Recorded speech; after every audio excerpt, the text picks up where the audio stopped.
विद्युत कैसे बना, क्या हुआ, जो भी इसका पूरा कॉन्सेप्ट जो है वो विद्युत चुंबकीय बल पर आधारित है। अब इसमें पहला क्या, परमाणु संरचना का सिद्धांत, ऑटोमेटिक स्ट्रक्चर थ्योरी। विद्युत को गहराई से समझने के लिए हमें पदार्थ के परमाणु को समझना होगा कि पदार्थ के परमाणु क्या होते हैं, एटॉम बोलते हैं जिसको। परमाणु संरचना के सिद्धांत में पहला जो टॉपिक है अपना, उसमें नाभिक है। नाभिक किसको बोलते हैं, परमाणु के केंद्र में प्रोटीन और न्यूट्रॉन होते हैं। ये अत्यधिक मजबूत नाभिकीय बल से बंधे होते हैं और ये गति नहीं करते। क्या कहना चाह रहा है कि नाभिक क्या है, परमाणु में जो केंद्र होते हैं, प्रोटॉन होता है, प्रोटॉन जो होता है वो धनावेशित होता है और न्यूट्रॉन जो होता है वो उदासीन होता है, मतलब दोनों एक दूसरे के विपरीत गति करते हैं। ये अत्यधिक मजबूत नाभिकीय बल से बंधे होते हैं, मतलब कि इन पे जो नाभिकीय बल जो है वो बहुत ज़्यादा लगा होता है और यह जब ये बल लगा होता है तो उस प्रकार से गति नहीं कर पाते हैं। फिर इसमें दूसरा परमाणु संरचना के सिद्धांत में दूसरा है मुक्त इलेक्ट्रॉन। परमाणु की सबसे बाहरी कक्षा में उपस्थित इलेक्ट्रॉन नाभिक से बहुत ढील बंधे होते हैं। ठीक है, मुक्त इलेक्ट्रॉन क्या, यह जैसे कि ये ऊपर जो प्रोटॉन न्यूट्रॉन थे यह मजबूत थे, लेकिन जो मुक्त इलेक्ट्रॉन है वह नाभिक से बहुत ही ढीले बंधे होते हैं, मतलब बहुत से हल्के होते हैं। जब इन्हें बाहरी ऊर्जा मिलती है तो ये अपना कक्षा छोड़कर धातु में स्वतंत्र रूप से घूमने लगते हैं। इन्हें ही मुक्त इलेक्ट्रॉन कहते हैं, मतलब कि यह बिल्कुल नाभिक से बहुत ही ढीले बंधे होते हैं। जब अपन कोई बल लगाते हैं तो यह अपना कक्ष छोड़कर धातु में स्वतंत्र रूप से घुलने लग जाता है, जिससे कि इलेक्ट्रिसिटी अपन को मिलती है। इन्हें मुक्त इलेक्ट्रॉन भी कहते हैं। विद्युत का मूल कारण क्या है, किसी भी चालक में विद्युत धारा का प्रवाह केवल और केवल इन मुक्त इलेक्ट्रॉनों की गति के कारण ही संभव होता है। ठीक है, क्या होता है विद्युत का मूल कारण, कि कोई भी चालक विद्युत धारा का प्रवाह केवल इन मुक्त इलेक्ट्रॉन की गति के कारण ही संभव होता है। क्या लकड़ी में इलेक्ट्रॉन होते हैं, आपको पता है, अगर होते हैं तो उसमें करंट क्यों नहीं आता है, क्योंकि इनमें लेकिन करंट मुक्त इलेक्ट्रॉन का होना जरूरी, जो कि लकड़ी में नहीं होते हैं। ठीक है, क्या समझ में आया आपको इससे कि क्या लकड़ी में इलेक्ट्रॉन होते हैं। ठीक है, अगर होते हैं तो उसमें करंट क्यों नहीं, लेकिन जो इलेक्ट्रॉन होते हैं वो मुक्त इलेक्ट्रॉन नहीं होते, इसलिए लकड़ी से अपन को करंट नहीं आता है। फिर अपन को विद्युत के प्रकार देखने पड़ेंगे, टाइप्स ऑफ इलेक्ट्रिसिटी। भौतिक विज्ञान में आवेशों की स्थिति के आधार पर विद्युत को दो भागों में विभाजित किया जाता है। पहला है स्थिर विद्युत, दूसरा है धारा विद्युत। अब अपन को स्थिर विद्युत समझना पड़ेगा। जब किसी पदार्थ पर आवेश एक ही स्थान पर स्थिर रहे और प्रवाहित नहीं होते तो उसे स्थिर विद्युत कहते हैं। कोई भी एक पदार्थ है वो उसके एक ही स्थान पर स्थिर है और वह आगे नहीं बढ़ रहा है, प्रवाहित नहीं हो रहा है, तो उसे स्थिर विद्युत कहते हैं। ये मुख्य रूप से दो असमान पदार्थों को आपस में रगड़ने से उत्पन्न होती है, इसे घर्षण विद्युत भी कहते हैं। मुख्य रूप से दो असमान पदार्थ, जैसे कि दो पदार्थ एक दूसरे के समान नहीं है, उनको जैसे अपन आपस में रगड़ेंगे तो उससे घर्षण उत्पन्न होता है, तो इससे घर्षण विद्युत भी कहते हैं। दैनिक जीवन में अपन उदाहरण देख लेते हैं। सूखे बालों में प्लास्टिक की कंघी रगड़ने पर उसका कागज के टुकड़ों को अपनी ओर आकर्षित करना भी स्थिर विद्युत का उदाहरण है। गुब्बारे को ऊनी कपड़े या बालों पर रगड़कर दीवार पर चिपकाना भी स्थिर विद्युत का उदाहरण है। सर्दियों में सिंथेटिक कपड़े या कंबल उतारते समय चट चट की आवाज आना और चिंगारी दिखना भी स्थिर विद्युत का उदाहरण है। फिर इसमें आकाशीय बिजली, बादलों के आपस में घर्षण के कारण उन पर भारी मात्रा में स्थिर आवेश जमा हो जाता है। आकाशीय बिजली में क्या होता है, बादलों के आपस में घर्षण के कारण उन पर भारी मात्रा में स्थिर आवेश जमा हो जाता है, जो अचानक पृथ्वी की ओर डिस्चार्ज होता है।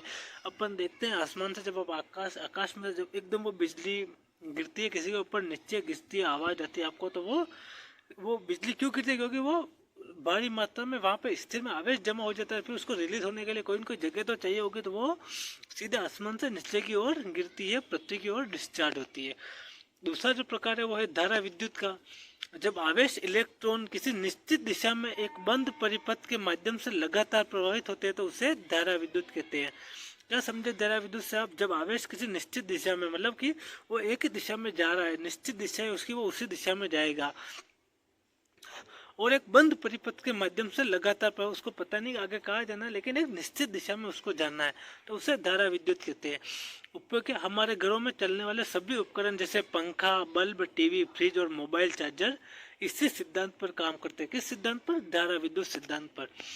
मुख्य अंतर क्या है स्थिर विद्युत और धारा विद्युत में? अपन को अंतर समझना पड़ेगा। तो मुख्य अंतर में पहला है आवेश की स्थिति।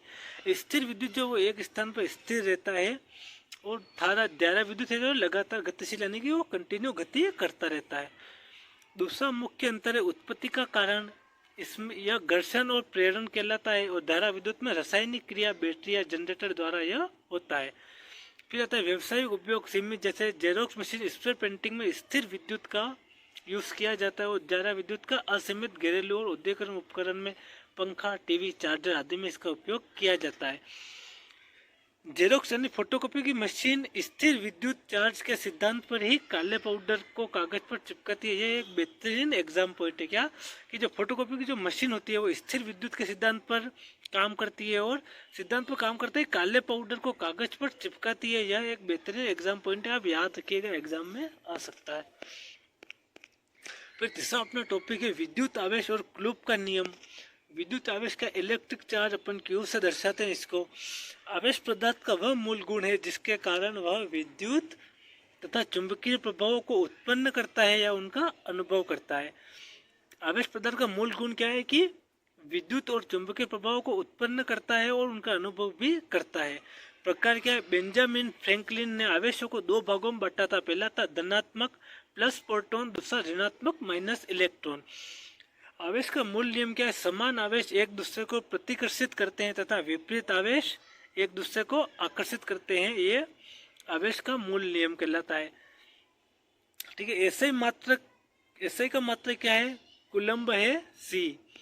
अब आवेश का क्वांटिमीकरण देखते हैं अपन। प्रकृति में कोई भी स्वतंत्र आवेश हमेशा इलेक्ट्रॉन के आवेश के पूर्ण गुणज होता है। इसे आवेश का क्वांटीकरण भी कहते हैं। क्वांटिमीकरण का सूत्र क्या है? Q = N/C.E, जहाँ Q से अपन कुल आवेश को दर्शाते हैं, N अपने इलेक्ट्रॉन की संख्या हो गया 1 2 3, और E अपने एक इलेक्ट्रॉन पर आवेश हो गया, और 1.6 टाइम्स 10 ग्रेटर देन XZ-19 इसका सूत्र या नियम है। फिर अपन आगे बढ़ते हैं, कूलम्ब का नियम देखते हैं। कूलम्ब का नियम क्या बोलता है कि दो स्थिर बिंदु आवेशों के बीच लगाने वाला आकर्षण प्रतिकर्षण बल दोनों आवेशों के गुणनफल के समानुपाती तथा उनके बीच के दूरी के वर्ग का व्युत्क्रमानुपाती होता है। कूलम्ब के नियम का सूत्र क्या? F = K/CD/T, फिर RAC, फिर ब्रैकेट है Q-1, फिर ऑब्लिक है CD/Q, फिर ग्रेटर देन 2। ठीक है, लाइव न्यूमेरिकल अभ्यास में क्या है कि कूलम्ब 1x(c) आवेश में कितने इलेक्ट्रॉन होते हैं? ये SSC रेलवे में भी पूछा जाता है क्वेश्चन। तो इस क्वेश्चन क्या है? कूलम्ब 1 आवेश में कितने इलेक्ट्रॉन होते हैं? तो इसका सूत्र क्या है? Q = N/C/D से अपन इसको हल करेंगे तो दिया हुआ है अपन को Q1ext/C, तो 1.6 इम्स ये सूत्र लगाएंगे अपन 10 ग्रेटर देन (-19) एग्जैक्ट फॉर्मूला करेंगे अपन C से मैच। N बराबर Q को अपन डिवाइड करेंगे, इसे इक्वल टू 1 मिलेगा अपन को। 1.6 एम्स को अपन 10 के घात 10 ग्रेटर देन 19 से अपन को 0.625 एम्स। तो इलेक्ट्रॉन क्या होगा इसमें? 6.25 × 10 के घात 18 इलेक्ट्रॉन। इसकी संख्या सीधे याद रखने को कहे तो यह कूलम्ब आवेश में कितने इलेक्ट्रॉन होते हैं? तो 6.25 × 10 के घात 18 इलेक्ट्रॉन होते हैं। अगली अपन बात करेंगे विद्युत धारा और इसकी दिशा। विद्युत धारा को इलेक्ट्रिक करंट फर्स्ट। किसी चालक के अनुप्रस्थ काट से प्रति एकांक समय में प्रवाहित होने वाली विद्युत आवेश की मात्रा को विद्युत धारा कहते हैं। सरल शब्दों में आवेश के प्रवाह की दर को विद्युत धारा कहते हैं। याद रखना, आपको आसानी होगी। आवेश के प्रवाह की दर को विद्युत धारा कहते हैं। अब विद्युत धारा का सूत्र क्या है? I = RAC में Q फिर T, या अपन को आप इसको ऐसे भी लिख सकते हो I = RAC कोष्टक N = CD/T, it bracket बंद और फिर ब्रैकेट में T। ये I दर्शाता है विद्युत धारा को, Q दर्शाता है कुल आवेश को, T दिखाता है समय को सेकंड में, और N आपको पता है इलेक्ट्रॉनों की संख्या। SI का मात्रक जो है एम्पियर A होता है। 1 एम्पियर = होता है रेक 1 कूलम्ब 1 सेकंड के बराबर। राशि विद्युत धारा एक अदिश राशि है क्योंकि यह सदिश योग के नियमों का पालन नहीं करती है, यद्यपि इसकी एक निश्चित दिशा ही होती है, एक निश्चित दिशा में ही काम करती है। अब विद्युत धारा की दिशा मोस्ट कंफ्यूजिंग पॉइंट ये होता है स्टूडेंट को। और बताना दोस्तों, आप किसकी तैयारी कर रहे हो, सीईटी की कर रहे हो, रेलवे की, एसएससी का, मेरे को कमेंट बॉक्स में बताइएगा। अपन तो फोकस करने वाले हैं सीईटी के लिए, अपने टॉपिक की तरफ अपन बढ़ रहे हैं। लेकिन ये आपको किसी भी एग्जाम में आपके साइंस का ये टॉपिक इम्पोर्टेंट है, इससे क्वेश्चन आपको आने ही आने वाले हैं। विद्युत धारा की दिशा क्या है, इसमें है परंपरागत दिशा। ऐतिहासिक रूप से विद्युत धारा की दिशा को धनावेश प्लस से ऋणावेश की ओर माना जाता है, कि वो प्लस से माइनस की तरफ चलती है। लेकिन वास्तविक दिशा जो है, वास्तव में इलेक्ट्रॉन हमेशा ऋणात्मक सिरे से धनात्मक सिरे की ओर बहते हैं, इसलिए विद्युत धारा की दिशा हमेशा इलेक्ट्रॉनों के प्रवाह की दिशा के विपरीत माना जाती है। वास्तविक दिशा में क्या होता है, ऋणात्मक से माइनस से प्लस की ओर बहते हैं। अब विद्युत धारा को कैसे मापते हैं, मापने के यंत्र को बोलते हैं एमीटर। यह एक परिपथ धारा को परिपथ धारा में का मान मापता है। इससे हमेशा परिपथ में श्रेणी क्रम में जोड़ा जाता है। एग्जाम कोर पॉइंट क्या बनता है, एक आदर्श एमीटर का आंतरिक प्रतिरोध हमेशा 0 होना चाहिए, ताकि यह परिपथ की मूल धारा को प्रभावित नहीं कर सके। एक क्वेश्चन देख लेते हम, किसी चालक तार में से 2 मिनट तक 0.5 एम्पियर धारा प्रवाहित होती है, तो तार से प्रवाहित कुल आवेश का मान ज्ञात कीजिए। दिया गया क्या है अपन को, I बराबर 0.5 एग्जैक्ट ए से मैच करना है, T is equal to exact minutes is equal 2 times 60 is equal to 60 का 2 से मल्टीप्लाई करेंगे 120 61 सेकंड मिलेगा अपन को। अपन सूत्र इसमें अपन ये यूज करेंगे, Q equal to I C D O T 0.5 times 120 equal to 60। Exact अपन सी से मैच करेंगे तो इसका आंसर आएगा 60 कूलम्ब। ठीक है, तो किसी चालक तार में से 2 मिनट तक 0.5 एम्पियर धारा प्रवाहित होती है, तो तार से प्रवाहित कुल आवेश का मान क्या है, तो धारा का मान है 60 कूलम्ब। अब विद्युत विभव और विभवांतर में अंतर। विद्युत विभव को अपन V से भी दर्शाते हैं। किसी एकांक धनावेश को अनंत इंफिनिटी से विद्युत क्षेत्र के किसी बिंदु तक लाने में ब्रह्म स्रोत द्वारा किए गए कार्य को उस बिंदु का विद्युत विभव कहते हैं। यह एक अदिश राशि है, याद रखिएगा। कौन सी राशि है, विद्युत विभव, यह एक अदिश राशि है। दूसरा है विभवांतर, इसको भी अपन V से दर्शाते हैं। विद्युत परिपथ में किसी एकांक आवेश को एक बिंदु से दूसरे बिंदु तक ले जाने में किए गए कार्य को उन दो बिंदुओं के बीच विभवांतर कहते हैं। याद रखें, बिना विभवांतर के करंट कभी नहीं बह सकता है। इसका सूत्र क्या होता है, V बराबर RSC, ब्रैकेट में W, ब्रैकेट में Q, जहाँ V होता है विभवांतर को दर्शाता है, यानी कि वोल्टेज। W जो है वो किया गया कार्य को दर्शाता है। Q जो है वो आवेश को दर्शाता है। SI का मात्रक वोल्ट है, जिसको V से दर्शाते हैं। इसका फॉर्मूला है 1 exact volt is equal to रेक 1 एग्जैक्ट जोल 1 एग्जैक्ट कूलम। अब जल प्रवाह का सादृश्य समझते, water analogy to understand voltage. बच्चों को समझने का बेस्ट तरीका क्या है आपको समझाने के लिए, जैसे पानी हमेशा उच्च स्तर से नीचे स्तर की ओर बहता है।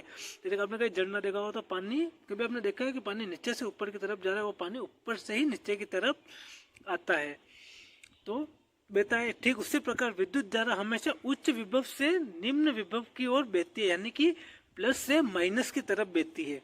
वोल्टेज एक प्रकार का विद्युत दबाव भी है। अब इससे मापने का यंत्र है, उसको बोलते हैं वोल्ट मीटर। यह दो बिंदुओं के बीच को विभवांतर को मापता है। इससे हमेशा परिपथ में उपकरणों के समांतर क्रम में जोड़ा जाता है। एग्जाम कोर पॉइंट क्या है, एक आदर्श वोल्टीमीटर का आंतरिक प्रतिरोध हमेशा अनंत होना चाहिए, ताकि इसमें कोई करंट न गुजर सके। इसका भी अपन एक क्वेश्चन ले लेते हैं। 12 वोल्ट विभवांतर के दो बिंदुओं के बीच 3 कूलम्ब आवेश को ले जाने में कितना कार्य करना पड़ेगा, तो अपने को क्या दिया गया है, V बराबर अपन को दिया है 12 वोल्ट, ठीक है, और दो बिंदुओं के बीच Q बराबर क्या है, अपने को 3 एग्जैक्ट C से मैच करना है अपन को। इसमें अपन सूत्र कौन सा लगाएंगे, इसमें अपन सूत्र लगाएंगे V is equal to W oblique Q, लाइट थ्रो W is equal to V, और 12 टाइम्स 12 को 3 से मल्टीप्लाई करके 36, तो 36 जूल इसका आंसर हो जाएगा। ओम का नियम, यह भी आपका एक मोस्ट इम्पोर्टेंट टॉपिक हो जाएगा, क्योंकि इस ओम के नियम से आपने देखो होगे तो क्वेश्चन CET 2018 में इससे क्वेश्चन बने, हर एग्जाम में लगभग इससे क्वेश्चन आपके पास आ ही रहे हैं। तो इस नियम, पहले नियम क्या कहता है और इस नियम को किसने दिया, तो सन 1827 में जर्मन भौतिक वैज्ञानिक जॉर्ज साइमन ओम ने यह नियम दिया। किसने दिया? जॉर्ज साइमन ओम ने 1837 में ओम का नियम दिया। इसके अनुसार क्या होता है, यदि किसी चालक तार की भौतिक अवस्था जैसे तापमान, लंबाई, मोटाई, दाब आदि स्थिर रहे तो उसके सिरों पर लगाया गया विभवांतर V उसमें प्रवाहित होने वाली विद्युत धारा I के सीधे समानुपाती होता है। इसको अपन कैसे समझ सकते हैं? V प्रोब टू I कोष्टक में इट एरो और V को अपन I से दर्शाते हैं और कोडेड R, जहाँ R जो है वो एक नियंत्रक है जिसे चालक का विद्युत प्रतिरोध कहते हैं। V1 ग्राफ की विशेषता क्या है? यदि V और I के बीच एक ग्राफ खींचा जाए तो हमेशा एक सरल रेखा प्राप्त होती है जो कि ओरिजिन से होकर गुजरती, जो मूल बिंदु ओरिजिन से होकर गुजरती है। इस रेखा का डाल हमें चालक का प्रतिरोध R प्रदान करता है। फिर ओमीय और अनओमीय युक्तियाँ। ओमीय युक्तियाँ क्या होती है? जो उपकरण ओम के नियम को पूरी तरह पालन करते हैं, जैसे तांबे का तार हो गया, टंगस्टन का फिलामेंट हो गया, सभी धातुएं, इनका ग्राफ रेखिक लाइनें यानी कि सीधी लाइन बनती है, ये ऐसी लाइन बनती है। ठीक है। अब अनओमीय युक्तियाँ जो उपकरण ओम के नियम का पालन नहीं करते, जैसे डायोड, ट्रांजिस्टर, वैक्यूम ट्यूब, अर्धचालक युक्तियाँ, इनका ग्राफ वक्रीय यानी नो लाइनर होता है, यानी कि ऐसे चलता है ग्राफ। ठीक है। पहले वाले का कैसे चल रहा था? ऐसे चल रहा था। ठीक है। परीक्षा में पूछा जाता है कि ओम का नियम सार्वत्रिक है, बच्चों को साफ पता नहीं। यह नियम केवल तभी लागू होता है जब तापमान स्थिर रहे, तापमान बदलते ही प्रतिरोध बदल जाता है और नियम यहाँ फेल हो जाता है। यह नियम कब लागू होता है? जब तापमान स्थिर रहता है। फिर विद्युत प्रतिरोध और इससे प्रभावित करने वाले कारक। विद्युत प्रतिरोध, इलेक्ट्रिकल रेजिस्टेंस, किसी चालक पदार्थ का वह गुण जिसके कारण वह अपने अंदर प्रवाहित होने वाली विद्युत धारा का विरोध करता है, वह प्रतिरोध कहलाता है। यह इलेक्ट्रॉनों और चालक के अंदर मौजूद परिणामों के बीच होने वाली टक्करों के कारण उत्पन्न होता है। SI का मात्रक ओम, OHM, ओमेगा है। इसको अपन 1 exact OHM is equal to रेक 1 एग्जैक्ट वोल्टेज 1 एग्जैक्ट एम्पियर में। इसको अपन कैसे मापते हैं? विद्युत प्रतिरोध को मापने का यंत्र है ओमीटर। ठीक है, याद रखना, एग्जाम में ये भी पूछा जा सकता है। प्रतिरोध को प्रभावित करने वाले 4 मुख्य कारक है। किसी भी चालक का प्रतिरोध निम्न 4 बातों पर निर्भर करता है। पहला है तार की लंबाई पर, जिसको अपन L से दर्शाते हैं। प्रतिरोध तार की लंबाई के सीधे समानुपाती होता है। तार जितना लंबा होगा प्रतिरोध उतना ही ज्यादा होगा। इसको अपन कैसे दर्शाते हैं? R प्रोब टू L, लंबाई दोगुनी, ठीक है, और 8 एरो यानी प्रतिरोध दुगना। दूसरा है अनुप्रस्थ काट के क्षेत्रफल पर A मोटाई। प्रतिरोध तार की मोटाई या क्षेत्रफल व्यतिक्रमानुपाती होता है। तार जितना मोटा होगा प्रतिरोध उतना ही कम होगा, करंट आसानी से बहेगा। R प्रोप्टो रेक 1A, क्षेत्रफल 2 गुना 8 एरो, प्रतिरोध आधा होगा इसमें। तीसरा है पदार्थ की प्रकृति पर अलग अलग धातुओं की परमाणु संरचना अलग अलग होती है, इसलिए समान लंबाई और मोटाई के लोहे और चांदी के तारों पर प्रतिरोध भी अलग अलग होगा। फिर आता है तापमान पर। शुद्ध धातुओं चालकों का तापमान बढ़ाने पर उनका प्रतिरोध बढ़ता है और अर्ध चालकों और कुछ चालकों में तापमान बढ़ाने पर उनका प्रतिरोधक घटता है। सुपर इंपॉर्टेंट लाइन है, आप लिख दीजिए, एग्जाम में क्वेश्चन आने वाले हैं ऐसे सही। एक मोटा तार है और एक पतला तार है, दोनों समान लंबाई है। किसी तार से करंट आसानी से बहेगा तो उन्हें समझाए कि मोटे तार का क्षेत्रफल ज्यादा होने से प्रतिरोध कम होता है, इसलिए मोटे तार में करंट क्या आसान। आपके लिए क्वेश्चन भी ऊपर है, आंसर भी नीचे। एक मोटा तार जो है वो एक पतला तार है, दोनों समान लंबाई के हैं। किसी तार में करंट आसानी से बहेगा, किस तार में करंट आसानी से बहेगा? तो मोटे तार का क्षेत्रफल ज्यादा होने से प्रतिरोध कम होता है, इसलिए मोटे तार में करंट आसानी से बहेगा। फिर विशिष्ट प्रतिरोध या आज अपन इस विद्युत वाले टॉपिक को जड़ से खत्म कर देंगे और आपको इसमें से क्वेश्चन आपको आने वाले हैं, तो यह CET के लिए भी मोस्ट इम्पोर्टेंट टॉपिक बनता है, तो आप इस पे फोकस करिएगा। फिर अपन बढ़ेंगे विशिष्ट प्रतिरोध या प्रतिरोधकता रेसिस्टिविटी की तरफ। इसमें पहला है प्रतिरोधकता, जिसको अपन दर्शाते हैं HO से। जब हम प्रतिरोध के दोनों नियमों को मिलाते हैं, जैसे कि R प्रोप्टो L और R प्रोप्टो 1 है, तो हमें एक नया सूत्र मिलता है, R is equal to HO/CDOT रेक LA। आइट एरो में आ गया होगा अपन को H O equal to R C dot रेक ए और एल, जहाँ एच ओ जो है वो आर एच ओ का एक नियतांक है जिसे पदार्थ का विशिष्ट प्रतिरोध या प्रतिरोधक कहते हैं। इसकी परिभाषा क्या, 1 मीटर लंबे तथा 1 वर्ग मीटर अनुप्रस्थ काट वाले तार के प्रतिरोध को ही उस पदार्थ की प्रतिरोगिता कहते हैं। एसआई का मात्रक ओम मीटर होता है, जिसको ओमेगा कोड एक्स एम सूत्र है इसका लिख सकते हैं अपन। यह मात्रक परीक्षाओं में सैकड़ों बार पूछा जा चुका है, तो यह आपके लिए इम्पोर्टेंट बनता है। तो परीक्षा बिंदु कॉन्सेप्ट अलर्ट देख लेते हैं अपन। प्रतिरोधकता तार की लंबाई एल या उसकी मोटाई एक को बदलने से कभी नहीं बदलती है, यह आपको ध्यान में रखना पड़ेगा।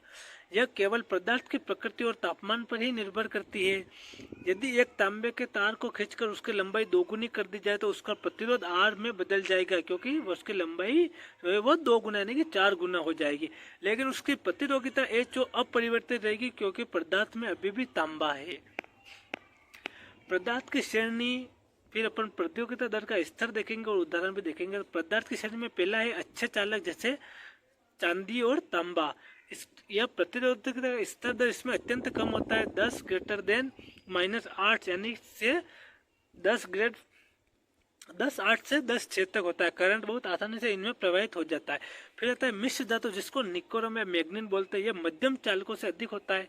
तापमान बढ़ने पर जल्दी नहीं जलते, हीटिंग एलिमेंट ही होते हैं। कुछ चालक जैसे कांच और रबर ये अत्यंत उच्च होते हैं, 10 से 12 या 10 से 17 करंट का प्रभाव बिल्कुल असंभव होता है इनके अंदर।